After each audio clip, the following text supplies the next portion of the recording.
What is it that drives us through chaos? Is it our obsession to detail, only noticed by the few? Or how we see beauty where others see a mess?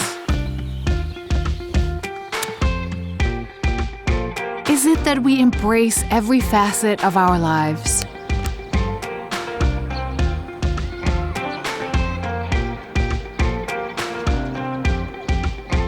Controlling the unexpected?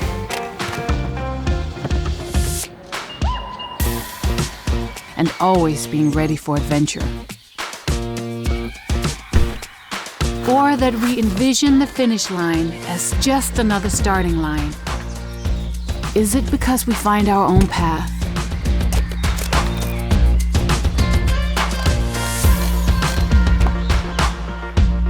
Always searching for a road less traveled? Or because no matter the path, we are not afraid to shine?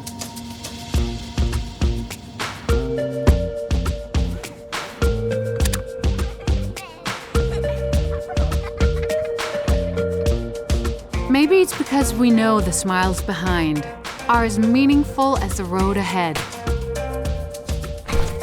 Our world is chaotic, and that's just the way we like it.